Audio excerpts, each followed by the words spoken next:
오늘은 십계명 제3계명 하나님의 이름을 함부로 부르지 말라는 말씀을 함께 나누려고 합니다.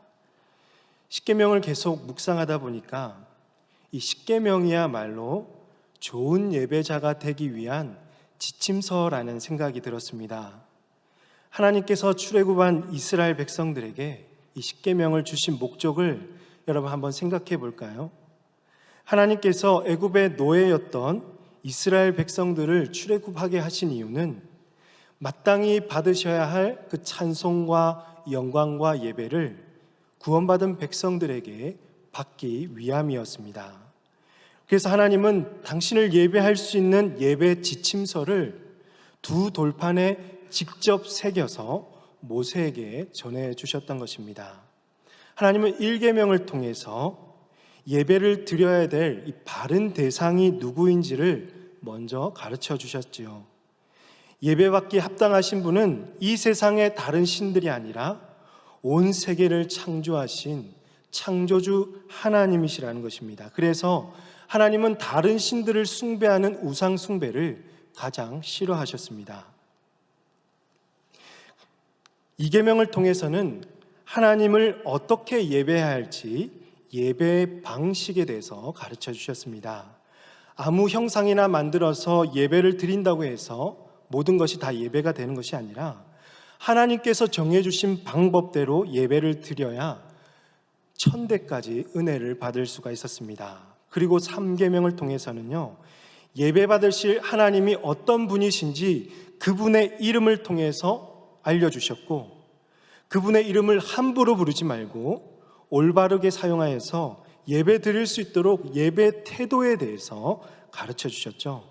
4계명은요, 하나님을 언제 예배해야 할지 곧 안식일이라는 이 예배 시간을 정해 주셨던 것입니다. 그러므로 우리가 이 10계명 말씀을 듣고 또 배우면서 사모해야 될 것이 있다면 하나님이 찾으시는 좋은 예배자가 되고자 하는 것입니다.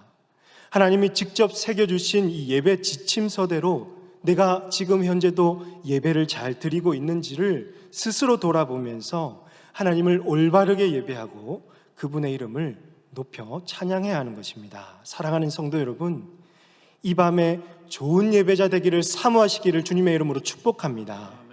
하나님을 온전히 예배하면서 그분의 이름을 찬양하는 복된 예배자들 다 되시기를 주님의 이름으로 축복합니다. 첫 번째 주제로요, 하나님의 이름을 부르라입니다. 여러분, 부모는 자녀들이 태어났을 때 해야 하는 가장 중요한 일 가운데 하나가 바로 이름을 지어주는 일이겠죠. 어떤 가정은 학렬을 따라서 돌림자를 쓰기도 하고요. 또 이름은 잠시 쓰다가 바꿀 수 있는 것이 아니잖아요. 평생 부를 수 있는 이름, 뜻이 좋고 또 부르기도 편한 이름, 또 내 자녀는 이런 자녀가 되었으면 좋겠다라고 이 자녀를 향한 부모의 소원이 반영된 이름을 지어줘야 하기 때문에 부모는 고민을 많이 해야 합니다. 제 이름은 저희 어머니가 지었다고 하는데요, 이 믿을 신에 넘칠 범이라고 해서 예수 잘 믿고 큰 사람 되라고 이렇게 신범이라고 이름을 지었다고 합니다. 제 이름값을 좀 잘해야 되는데 말이죠. 여러분, 이름은요, 그 사람의 존재를 드러냅니다. 그 사람의 이름을 알면 그가 어떤 사람인지 어디 출신인지를 알 수 있습니다. 그의 이름을 안다는 것은 그 사람을 안다는 것과 같죠. 그래서 사람은 자신의 이름을 누구든지 소중히 여깁니다. 자기 이름에 먹칠하는 것을 좋아할 사람은 아무도 없겠죠. 사람들은 함부로 자신의 이름을 더럽히면 이 명예훼손죄로 고발하기도 하고, 또 허락 없이 자신의 이름을 도용하면 명의도용죄로 고발하기도 합니다. 우리가 입는 옷이나 또 들고 다니는 가방, 액세서리에도 여러분 이름값을 하는 명품들이 있잖아요. 이름만 들어도 소유하고 싶은 명품들이 있습니다. 이 짝퉁이나 모조품이나 이 상표 도용은 사람들이 인정하지 않죠. 그만큼 여러분, 이름은요, 그의 존재와 인격과 품격을 드러내기 때문에 우리는 함부로 대할 수가 없다는 것이죠. 하물며 우리가 함부로 말하거나 도용해서는 안 되는 가장 큰 이름이 있습니다. 절대로 도용하거나 훼손시켜서는 안 되는 거룩한 이름은 바로 우리 하나님의 이름입니다. 왜냐하면 하나님은 가장 높으신 분이시며 위대하시고 존귀하신 하나님이시기 때문입니다. 하나님은 그의 백성들에게 하나님이 누구신지, 왜 하나님을 예배해야 하고 높여야 하는지를 그의 이름을 통해서 알려주셨습니다. 그 이름조차 부를 수 없는 보잘것없는 피조물들이 하나님을 알 수 있고 하나님을 부를 수 있는 좋은 수단이 바로 하나님의 이름이었다라는 것이죠. 그렇다면 하나님께는 여러분 어떤 이름들이 있을까요? 첫 번째로 엘로힘입니다. 창세기 1장 1절 여러분 기억하시죠? 태초에 하나님이 천지를 창조하시느니라 할 때 이 하나님이 바로 엘로힘입니다. 즉 우주 만물을 창조하신 창조주 하나님이라는 뜻이죠. 두 번째로는요, 엘 엘론입니다. 시편 136편 2절에 보시면 신들 중에 뛰어난 하나님께 감사라는 말씀이 있는데요, 이때 하나님은 창조주로서 이 세상의 그 어떤 것보다도 비교할 수 없는 지극히 높으신 하나님이라는 뜻입니다. 세 번째로 엘로입니다. 창세기 16장 13절 말씀에서요, 하갈이 광야에서 하나님을 만나서 고백했던 이름으로서 여호와의 이름은 나를 살피시는 하나님이라는 뜻이죠.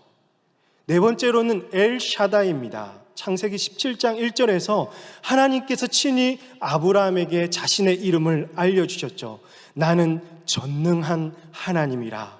바로 전능하신 하나님을 뜻하는 거죠.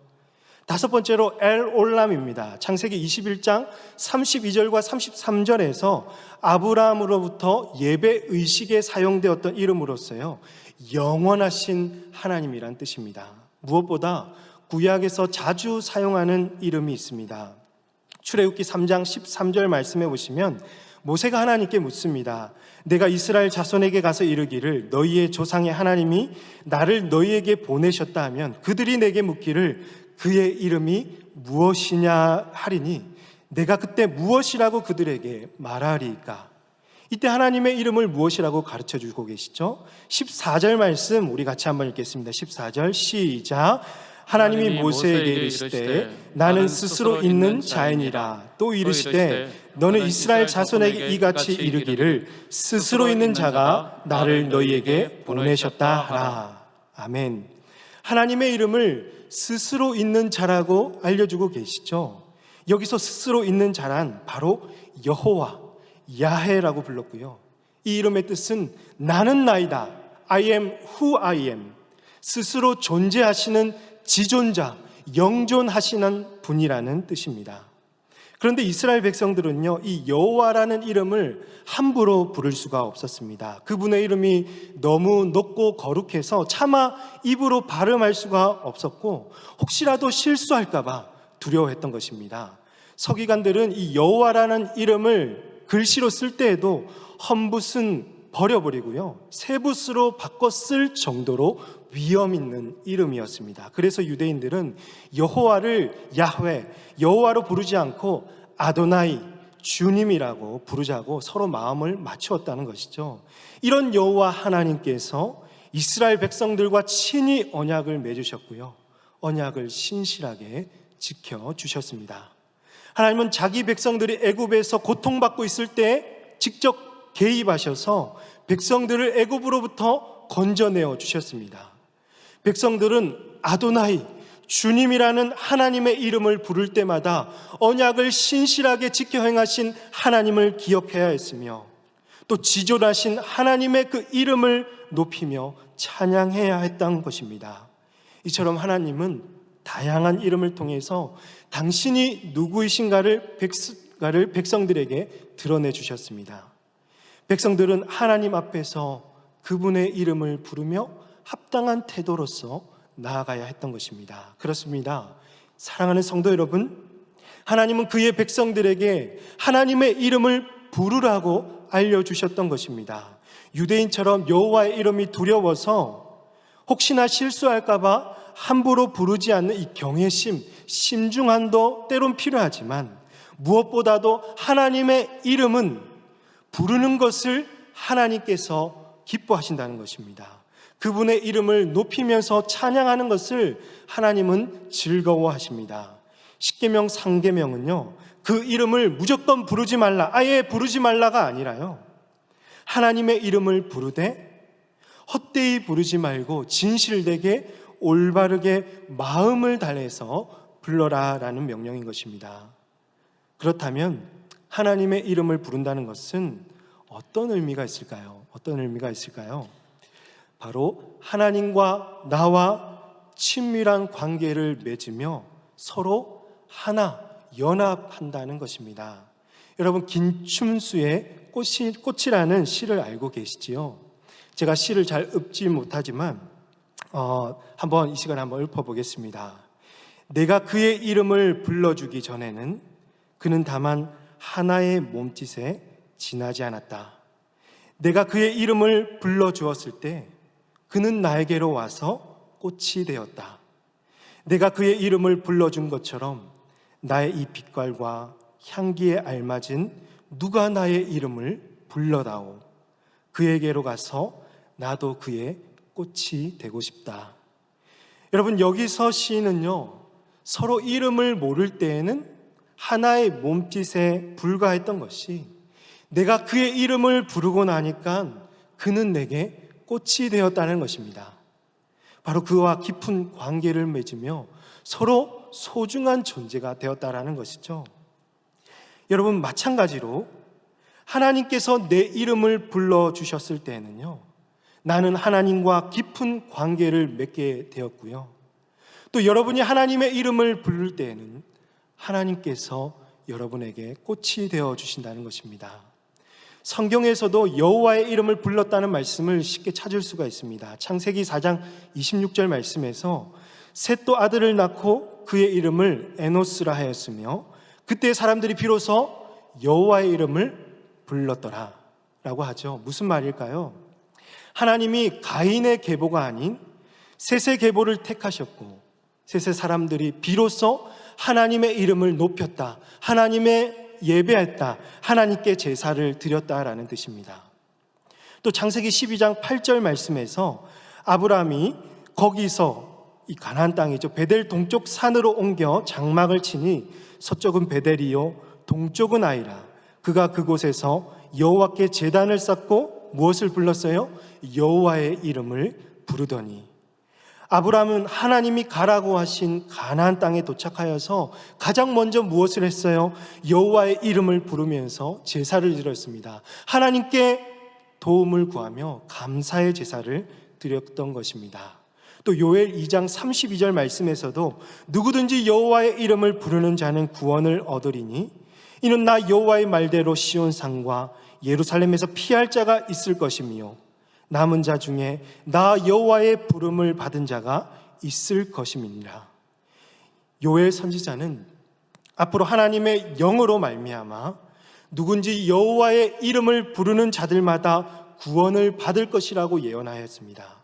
그리고 이 예언은 성령으로 말미암아 오늘 이제 우리에게 온전히 성취되었고요, 하나님의 이름을 부르는 자들마다, 예수 그리스도의 이름을 부르는 자들마다 구원받고 하나님과 친밀한 관계 속에서 그분의 관계, 그분의 도움을, 그분의 보호하심을 누릴 수가 있었던 것입니다. 그러므로 사랑하는 성도 여러분, 오늘 우리는 하나님의 이름을 소리 높여 불러야 할 줄로 믿습니다. 여러분, 그분의 이름을 전심으로 찬양해야 합니다. 여러분, 성도란 어떤 사람들일까요? 고린도전서 1장 2절에서 고린도에 있는 하나님의 교회, 곧 그리스도 예수 안에서 거룩하여지고 성도라 부르심을 받은 자들과 또 각처에서 우리의 주 곧 그들과 우리의 주 대신, 함께 읽어볼까요? 시작. 예수 그리스도의 이름을 부르는 모든 자들에게. 여러분, 성도란 그리스도 예수 안에서 거룩하여진 자이고 예수 그리스도의 이름을 부르는 자들입니다. 이게 바로 성도라는 거죠. 그래서 예수님을 믿는다는 것은 예수님의 이름을 부른다는 것과 같습니다.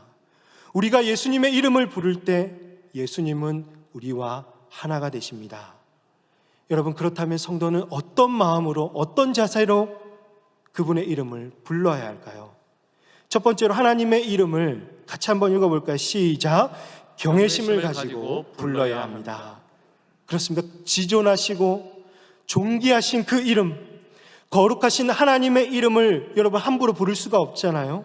내가 할 수 있는 무한한 경외심을 가지고 가장 낮은 자리에서 가장 높고 영광스러운 하나님을 소리 높여 부르며 찬양해야 하겠습니다. 두 번째로 하나님의 이름을 같이 한번 읽겠습니다. 시작. 소중하게 불러야 합니다.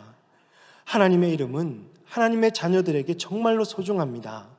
하나님을 사랑하는 만큼 하나님의 이름을 소중히 여길 수 있으며, 여러분 하나님을 사랑하는 만큼 그의 이름을 함부로 대하지 않을 수 있습니다. 그러니 여러분 하나님을 정말 많이 사랑하시고요, 그분의 이름을 소중히 여길 수 있기를 바랍니다. 마지막 세 번째로요, 하나님의 이름을 같이 읽습니다. 감사하며 불러야 합니다.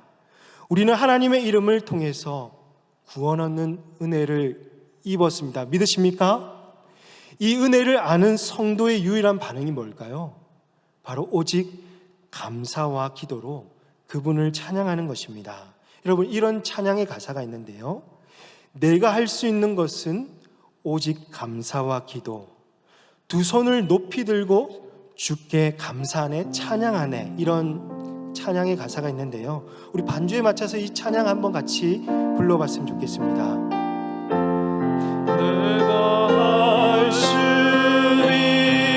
있는 것은 오직 감사와 기도, 두 손을 높이 들고 주께 감사. 한 번 더 불러볼까요? 내가 할 수 있는 것은 오직 감사와 기도, 내가 할 수 있는 것은 오직 감사와, 우리 두 손을 높이 들고요, 두 손을 높이 들고 주께 찬양하네 주께. 우리 마지막으로 전심으로 한 번 더 불러봅시다. 내가 할 수 있는 것은 오직 감사와 기도입니다. 내가 할 수 있는 것은 오직 감사와 기도, 두 손을 높이 들고 주께 찬양하네 찬양하네. 할렐루야. 우리를 위해 그 귀한 이름을 주신 하나님께 우리가 할 수 있는 것은 날마다 감사하는 것, 그분의 이름을 부를 때마다 우리가 할 수 있는 것은 그분께 감사와 기도뿐이라는 것이죠. 여러분 그분의 이름을 부를 때마다 그분을 향한 감사가 묻어나오시는 저와 여러분이 되시기를 주님의 이름으로 축복합니다. 두 번째 주제로요, 이제는 십계명 제3계명에 기록된 하나님의 이름을 망령되게 부르지 말라입니다. 이처럼 여호와는 그의 이름을 망령되게 부르는 자를 죄 없다 하지 아니하신다는 것이죠. 아까 말씀드렸듯이 여러분 이 계명은요, 하나님의 이름을 아예 부르지 말라는 명령이 아닙니다. 하나님의 이름을 부르되 망령되게 부르지 말라는 계명입니다. 여기서 망령되다라는 단어는요, 요즘에 잘 사용하지 않는 단어이지만 이 단어의 이 사전적 의미는 바로 늙거나 정신이 흐려서 이 말이나 행동이 이 정상적인 것에서 벗어난 상태를 가리킵니다. 그래서 하나님의 이름을 망령되게 부르지 말라는 것은 하나님의 이름을 거짓되게, 무익하게 함부로 오용하지 말라는 것과 같습니다. 그렇다면 하나님의 이름을 망령되게, 이 함부로 부른다는 이 경우는 어떤 때일까요? 구체적으로 우리 삶 속에서 어떤 경우에 이렇게 하나님의 이름을 망령되게 부를 수 있을까요? 첫 번째로는요, 하나님의 이름을 거짓되게 사용하는 경우입니다. 예레미야 14장 14절 말씀을 보시면요, 여호와께서 내게 이르시되 나는 그들을 보내지 아니하였고 그들에게 명령하거나 이르지 아니하였거늘 그들이 거짓 계시와 점술과 헛된 것과 자기 마음의 거짓으로 너희에게 예언하는도다 라고 합니다. 여러분, 거짓 선지자들의 특징이 무엇이죠? 하나님이 자신을 이 땅에 보내셨다라고 사람들을 속이는 것이 공통적인 특징입니다. 이런 사람들을 우리 주변에서 종종 보지 않습니까? 실제는 자신의 생각과 욕심을 말하고 있는데 마치 하나님의 계시라고 거짓 예언을 하는 것입니다. 또 사도행전 19장에서 바울이 에베소에서 머물면서 말씀을 강론하고 예수 그리스도의 이름으로 세례를 베풀면서 성령의 이름으로 귀신을 쫓아낼 때 그것을 지켜보던 한 유대인, 마술사는 어떤 유대인이 이 19장 13절 말씀, 사도행전 19장 13절에서요, 이에 돌아다니며 마술하는 어떤 유대인들이 시험 삼아 악기 들린 자들에게 주 예수의 이름을 불러 말하되 내가 바울이 전파하는 예수를 의지하여 너희에게 명하노라 하더라. 지금 말술사들이 어떤 동기로 예수님의 이름을 불렀습니까? 시험 삼아서 예수님의 이름으로 명하노니 귀신아 물러가라, 물러가는지 안 가는지 시험 삼아서 지금 하고 있다는 거죠. 여러분, 또 이것을 지켜보던 어떤 유대인의 제사장 스게와의 7 아들도 이 일을 똑같이 했다고 합니다. 그때 19장 15절 말씀에서 귀신이 뭐라고 하냐면 정말 웃기는데요, 악기가 대답하여 이르되 내가 예수도 알고 바울도 아는데 너희는 누구냐 하며, 귀신도 얘네들을 보니까 웃은 거예요. 기가 막힌 거죠. 도대체 너희들은 누구냐라는 겁니다. 정말 웃긴 일 아닙니까? 정리하면요, 자신이 세운 계획이나 결정에 하나님의 권위나 그분의 이름을 들먹이는 것은 상계명을 어기는 일입니다. 말하고 있는 것은 자기 생각이고 느낌이면서 마치 하나님이 말씀하신 것처럼 말해서는 아니 되는 거죠. 그래서 설교자들은 강단 위에서 자기 생각이나 느낌을 말하지 않도록 주의해야 하는 것입니다. 성도님들도 예를 들어서 이런 경우를 조심해야 하는데요, 어젯밤 꿈에 하나님이 나에게 이렇게 하라고 하셨다, 하나님이 말씀하시는데 내가 이렇게 하면 좋겠다라고 하시더라 라는 거죠. 하지만 그 일을 좀 들어보면 전혀 말씀과 다른 경우도 많고요, 오로지 그 사람의 욕심 같은데 마치 하나님이 주신 말씀으로 믿어버리는 거죠.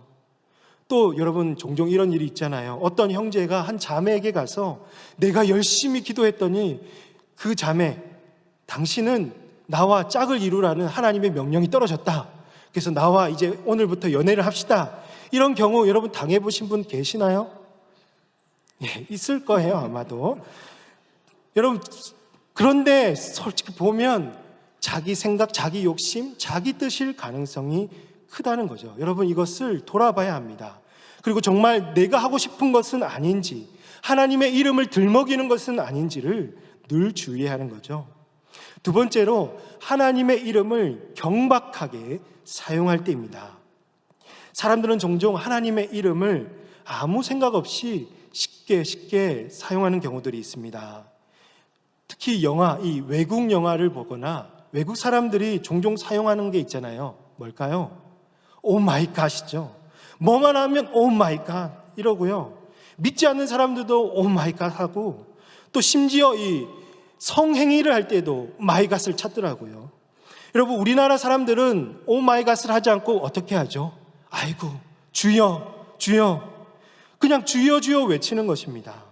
주님을 간절히 찾는 게 아니라 아주 습관적으로 주님을 외치는 것이죠.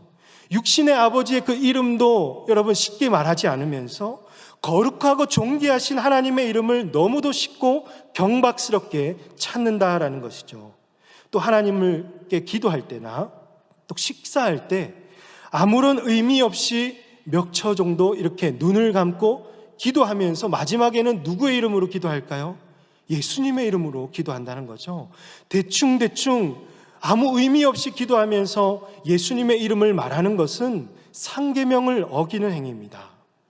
또 여러분 종종 이런 일 많이 하실 거예요. 서로의 안부를 물으면서 인사치레로 기도하겠습니다 라고 말해놓고 그 사람을 위해서 전혀 기도하지 않는다면 그것은 여러분 계명을 어기는 것과도 같은 것입니다.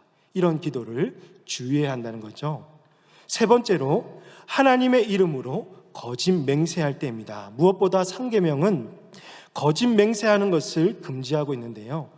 예레미야 19장 12절 말씀, 레위기 19장 12절 말씀을 보시면요. 같이 한번 읽겠습니다. 시작. 너희는 내 이름으로 거짓 맹세함으로 내 하나님의 이름을 욕되게 하지 말라. 나는 여호와이니라 라고 합니다. 그러니까 지킬 의도가 전혀 없으면서 헛된 약속으로 하나님의 이름을 남발하고 무모한 맹세를 하는 것입니다. 어떤 경우들이 있냐면 하나님의 이름을 걸고 맹세하는데 이번 일주일 동안 나는 금식하겠다. 여러분 일주일 동안 금식할 수 있을까요? 어떤 사람도 일주일 동안은 금식할 수가 없죠.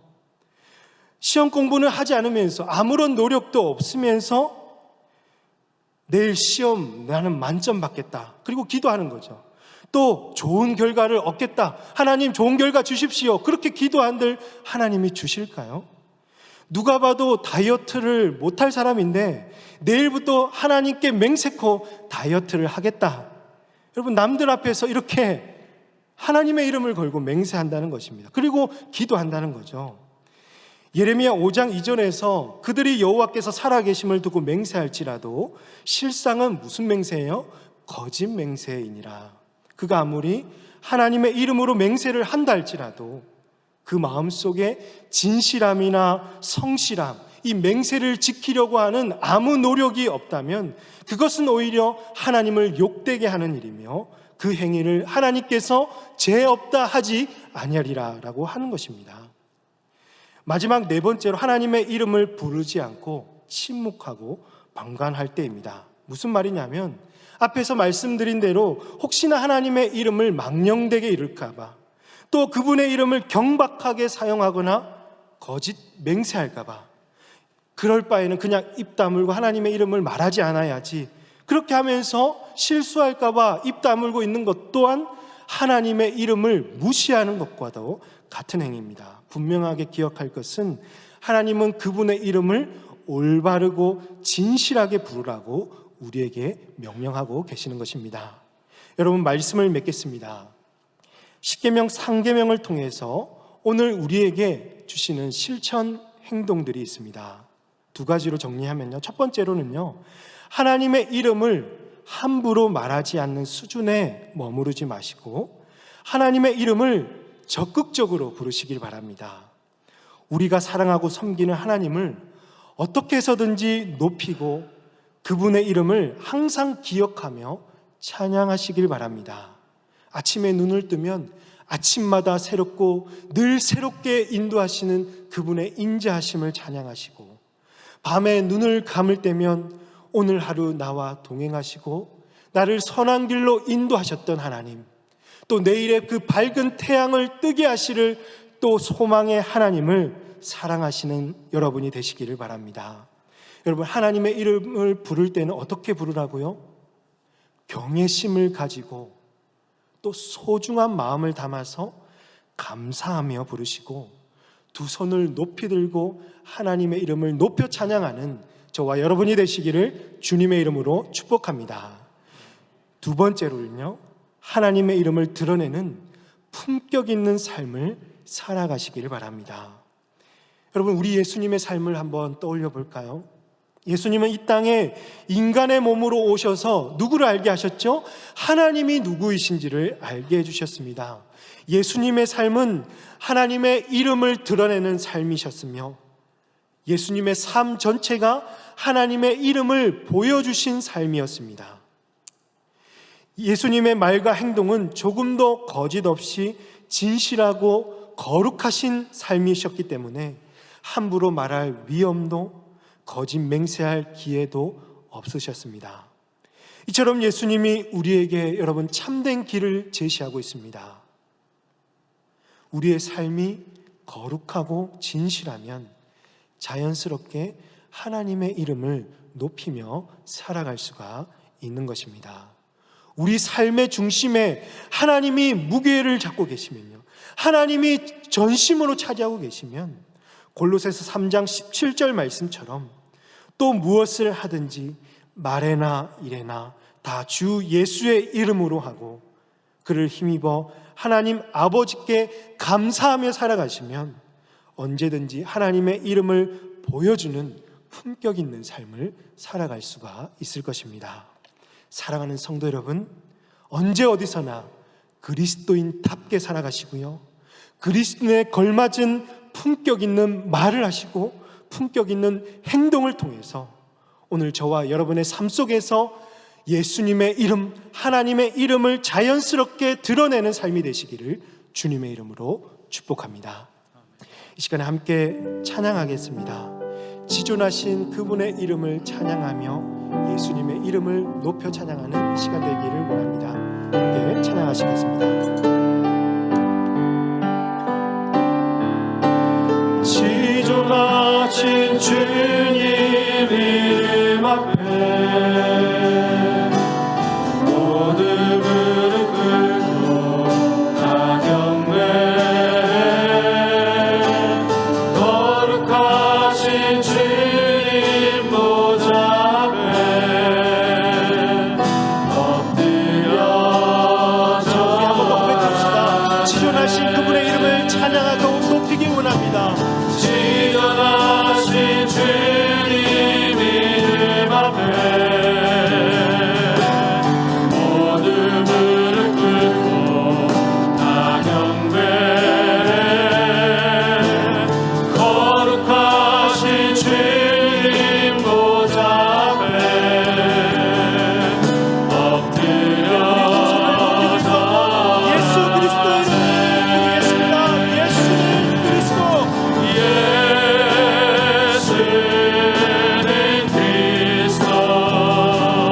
정말로 예수 이름을 부르는 자, 예수 이름을 부르며 주님 앞에 나오는 자는 복이 임할 줄로 믿습니다. 예수님을 이름을 부를 때 경외심을 가지고 정말 소중한 마음을 담아서 감사하면서 지존하신 그분의 이름, 능력의 그 이름을 부르시길 바랍니다. 그 이름을 소리 높여 찬양하는 우리 모든 성도들 되게 하여 주십시오. 자신도 모르게 습관적으로 함부로 하나님의 이름을 불렀던 경우들이 있을 것입니다. 거짓되게, 경박하게, 거짓 맹세하면서 침묵과 방관으로 그렇게 했던 경우들을 돌아보면서 하나님, 이 시간 회개하며 우리의 잘못을 뉘우칩니다.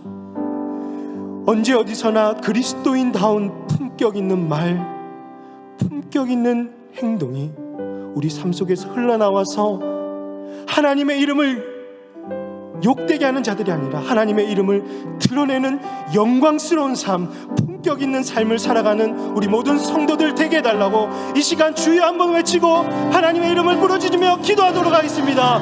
주여, 하나님 아버지,